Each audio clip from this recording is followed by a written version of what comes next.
This is breaking news from CBS 13. We are following breaking news right now. An avalanche at Palisades Tahoe in Placer County. We can confirm one person is dead, another is injured. I'm Ashley Williams. Thanks for joining us. That resort is right off of Highway 89 in Olympic Valley. This is just south of Truckee. CBS 13's Tori Apodaca is at Palisades Tahoe right now with what we are learning. Tori, what can you tell us? That's right, Ashley. As you just said, we just learned from the Placer County Sheriff's Office. They confirmed that one person is dead and another person is injured from this avalanche that happened at around 9:30 this morning. It happened on KT 22. And actually, as we've been out here, we're going to be hearing from the Placer County Sheriff's Office in just a few moments. But we did speak with one skier who was on that lift as the avalanche happened. She told me just what a traumatic experience it has been for her today. Her name is Jen Winkleplex. She is a local, an avid skier. She said she is just so grateful that she was not in the midst of the avalanche, but she did help with all of those search and rescue efforts. And her heart, of course, is just going out to those families of the victim and the other people who were caught up in it and injured. She did say that the bus that she had been waiting for was 5 minutes late, and if it hadn't have been 5 minutes late, she would have already been on that mountain skiing down it. Go ahead and take a listen to some of the stuff she had to tell me. I'm sorry, I'm crying a little because it was freaking freaky. But yeah, so got here early. I'm lucky that the bus was late because I would have been in that avalanche. So I saw it when I was going up the chair. And then as I came around, anybody that was off the chair, we just all got asked to help and start probing and start trying to just find people. I'm so sorry. Yeah, anyway, the last attempt, we didn't find anything, and so they finally released us, and then they just fed us, and I'm just waiting for my ride to get here. So, but it's been quite a traumatic morning. Oh my gosh. Do you ski on these slopes often? I do. I'm here all the time. So my phone actually blew up because a lot of people were concerned that I was in that avalanche, which again, like I said, the bus was like 5 minutes late, and 5 minutes earlier, I probably would have been in it. And that's the part that's freaking me out.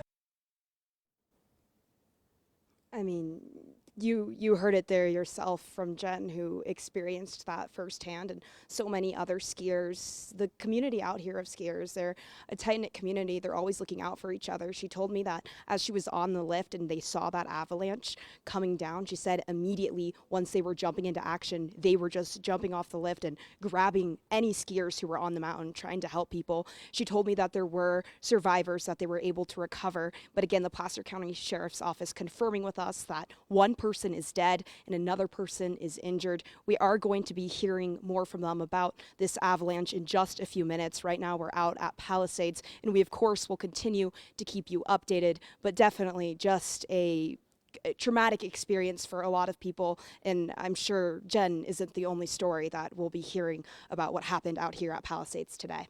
Yeah, Tori, I literally had chills listening to her explain what was happening on that chairlift, and then, of course, rescuing who she can and everything she saw. Tori, how can you describe the scene for us right now where you are? Yeah, so right now where we are, we're just outside of base camp in the Palisades area. There's not that many people out here. There are some people that might be visiting that have been going in and out of some of the stores, trying to grab a cup of coffee, trying to stay warm. Obviously, a lot of people are not trying to be outside right now as the snow is coming down pretty heavy on us here. It's a pretty wet snow. The wind picks up here and there, so it's definitely not the type of conditions you want to be out and about in. We didn't see that many skiers out still when we were here. We did speak with a couple other people that weren't actually caught up in the avalanche, and but we were able to, of course, speak with Jen, and I think a lot of it has cleared out now as the search and rescue efforts have now concluded. And one other thing I wanted to note, Jen did say she was very impressed by just how Palisades handled the situation as they were trying to rescue all of the people, and everyone just jumped into action. Yeah, Tori, I know you're still gathering information, but we're told this was terrain that was newly opened today, and this is what resorts would call inbounds. Can you confirm whether or not Ski Patrol or their operations team actually conducted their avalanche mitigation? You know, at this point, I can't confirm that information with you guys. That is a question I will be sure to ask Placer County Sheriff's Office when we hear from them in just a few minutes. And we will take that live as well. Okay, Tori, get warm. Thank you for that. We have team coverage this afternoon. Let's get over to meteorologist Ashley Nanfria in the Weather Center, tracking the conditions in the Sierra right now. But also, Ashley, I have the Sierra Avalanche Forecast Center pulled up on my computer, but they placed the Sierra under considerable category, a warning. So what did they see over the last 24 hours? Yeah, so essentially that considerable category means that avalanches are possible. Now, it wasn't upgraded to a high category. That was expected to happen later on tonight. But just talking about what they've seen over the last 24 hours, these reports are from early this morning, and many across the Sierra, 1 to 6 inches of snow, and around Palisades in particular, 3 inches of snow picked up over the last 24 hours, and that was from this morning. But as we take a look at things this afternoon, snow has definitely increased, especially across I-80, even as you get closer to Highway 50. And just to give you a time lapse of what we've seen across Palisades Tahoe, from early this morning to now what we're seeing out there right now. You can see 5 a.m., 6 a.m., still fairly dry, a couple passing snow flurries, but then activity really ramps up right around that 8, 9 o'clock mark, and they have definitely seen lots of heavy snow since then. And here is where they stand right now. Heavy snow still coming down this afternoon. So definitely going to be a very difficult travel day across the Sierra, very impossible at times with all of this heavy snow falling at once. Now, what I can say, especially across some of those higher elevations, not only are we dealing with the heavy snow that high up, but also the gusty winds. So we were picking up gusts across Donner Summit, just to put it to perspective, around 50 to 60 miles per hour. But once you get up to those taller peaks, we're talking 90 to 100 mile per hour gusts. And that is incredibly strong wind, very close to hurricane status in comparison. As we take a look at satellite and radar right now, you can see that rain and snow line is just a little past outside of Colfax this afternoon. And we'll continue to keep snow at the lower levels through this afternoon until the storm system does move out late tonight. Wind-wise, here's a look at what we're seeing right now. Wind gusts upwards about 25 to 30 miles per hour, and that's just through the valley.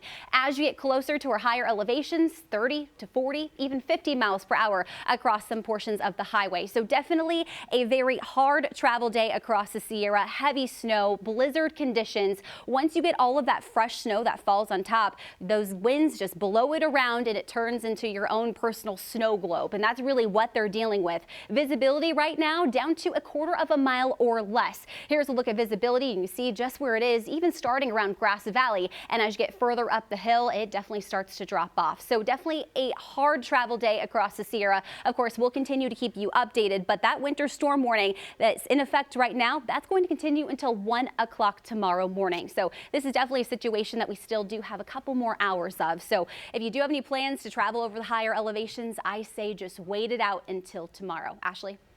Yeah, Ashley, I'm curious too how difficult it is with these conditions for search and rescue efforts right now. Yeah, as I mentioned, you know, not only are we dealing with the visibility on the road, but once you get up to those taller peaks, that's when visibility drops off even more, especially those strong wind gusts. As I mentioned, that 90 to 100 mile per hour gusts that are definitely possible with this storm system. You are talking about a really hard time to maneuver, especially at some of those taller peaks. So yeah, it is not a fun day to get out across the Sierra for sure. Okay, Ashley, stand by. Thank you. I want to get over to CBS 13's Andrew Hobner on his way up the hill right now. Andrew, wow, you see that snow really coming down. What have you seen since you've been out there?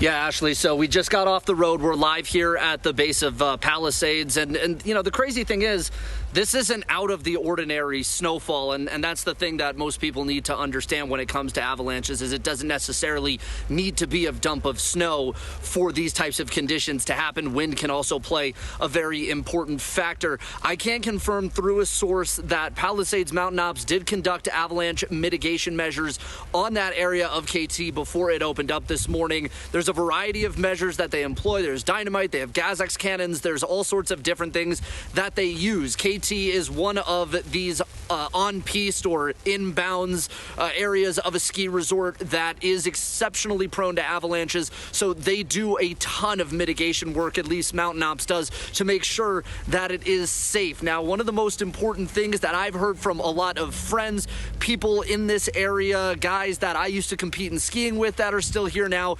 beacons and airbags. Even if you are somebody who is an expert skier, you hit this type of terrain frequently, but you're within the bounds of the resort, those mitigation measures can be the type of thing that saves a life and that allows emergency services to get closer to you. And it's one of those things we are going to be asking emergency services today, is how many of these people had beacons, had airbags that allowed them to be found a little safer. But that also does not overshadow the fact that this is an incredibly sad day at Palisades. One fatality, one injury that has been confirmed by the Placer County Sheriff. We're going to walk you through some of those avalanche mitigation techniques that not only are used by skiers, but also by Mountain Ops, by search and rescue as well. That's coming up a little bit later tonight. Yeah, Andrew, also in terms of what time did they open, and then when did this happen? Did we see a group of skiers? Was it just one group initially and then this happened?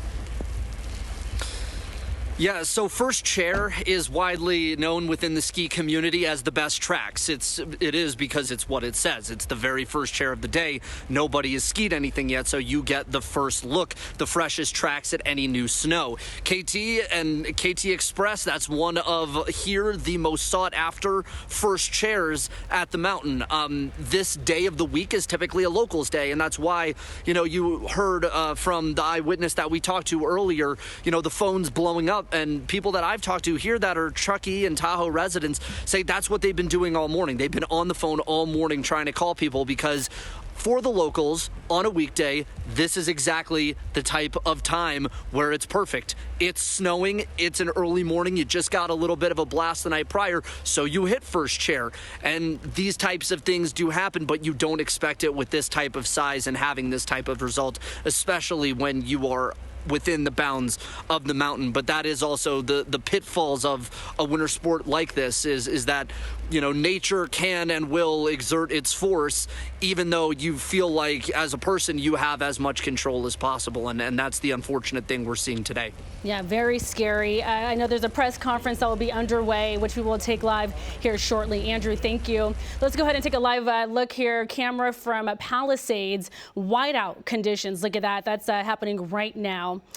Let's also talk about this. Here's one past tragedy in the Sierra. You may remember we covered a deadly avalanche in January of 2020. A 34-year-old man was swept away and killed during an avalanche at Alpine Meadows. The victim was Cole Comstock, a beloved husband, an avid skier. His friends and family described him as an expert skier. Now, this avalanche happened in an area that was open and inbounds. We just heard Andrew talking about this, again, the inbounds pass at the resort. And after heavy snow, we saw what just happened. Comstock was swept away. Now, the man skiing with him was rushed to the hospital for emergency surgery. Let's go ahead and get back to meteorologist Ashley Nanfria, who is standing by in the Weather Center. Ashley, tracking the conditions in the Sierra right now. We just saw a live look at, we saw Tori earlier. We just saw Andrew. We just took a shot of Palisades at Tahoe. Whiteout conditions. Yeah, whiteout conditions along I-80. You look at Highway 50 and you say, okay, a little bit calmer, but take a look at the summit. All that snow will be moving in here in the next couple of hours. Right now sitting at 22 degrees, and you can just see how snowpacked the roads are. And that's exactly what they're dealing, especially with at areas like Donner Summit as you get closer to Blue Canyon along I-80. So just to put into comparison right now of where things sit along Highway 50, they're not out of the clear either. So heavy snow will continue through the rest of this afternoon. As we take a look at that satellite and radar loop again, right now snow levels down to about 3,000 feet in elevation. They could drop to about 2,500 when all is said and done through this afternoon. But heavy snow still falling across the Sierra this afternoon. We're talking snowfall rates of 1 to 2 inches an hour, and that's usually what people see within an entire 24-hour span. So definitely a lot of snow all at once. All this fresh snow, of course, on top of an unstable base, and we're going to need to keep that in mind as the rest of the evening carries on. Ashley. All right, Ashley, thank you. Palisades Tahoe is expected to hold a press conference at 2:30. It's been delayed just a couple of times, but we will bring you all of that. But right now we have Tori Apodaca back with us. Hi, Tori. What can you tell us now? Hi, yeah, right now we are standing by for this press conference that's going to be getting started in just about the next 10 minutes or so. We do now know, though, from the Placer County Sheriff's Office, they've confirmed that one person is dead and another person is injured. We did get to speak with one of those skiers who was up on the lift as that avalanche started and was coming down, and she was just telling me what a traumatic experience today has been for her. Go ahead and take a listen. They came out in full force. Like, all of ski patrol came out. They even had lift maintenance. Anybody that was on mountain came out, and they have probes. They're like 6 foot long metal stakes so that you can poke into the snow. So the avalanche breaks, it sloughs down. There's an avalanche debris field, and a body can be anywhere in there, and the snow debris field can be anywhere from like a foot to like 6 feet, depending upon conditions, steepness, everything else. And so you get into these like line formations where you're like shoulder to shoulder, and everybody starts just poking the snow. You either hit rock or you hit a body. We were out there in a blizzard. It's a blizzard right now. Like, that's the other thing. Like, all of us, we're just skiers, and we all jumped in to kind of help the search and rescue efforts. But everybody in Palisades came through. Like, all of patrol, all of lift maintenance, all of lift ops, anybody that was on skis came through to try to help the effort. And anybody that was still there that was skiing was actively like trying to help out the effort. Like I said, I missed it by I was halfway up the chair when I saw somebody go, there it goes, because the slough had just happened, the avalanche had just fallen, and whoever it was had eyes on at least one human and immediately went toward them. It was a skier, like some rando, but they immediately went toward them, and then the entire search effort started after that. I mean, you just heard it there yourself from that avid skier. Her name is Jen Winkelplex. She lives in this area. She comes here often, and we'll hear more from her coming up soon. But right now, the Placer County Sheriff's Office, we're seeing them starting to show up. So we're going to go ahead and send it back to you guys at this time. All right, Tori, thank you. And again, if you're just tuning in, we are following breaking news. 1 dead, 1 injured. This is Palisades Tahoe. That resort is right off of Highway 89 in Olympic Valley. This is just south of Tahoe. Now, Palisades Tahoe is expected, as you just heard from Tori, expected to hold a press conference at 2:30. It's been delayed a few times, but we will bring you that as this happens live right here on CBS 13. Be sure to stay with us for continuing coverage on the avalanche and the Sierra snowstorm. For updates, head to our website, cbs13.com, and streaming on CBS News Sacramento.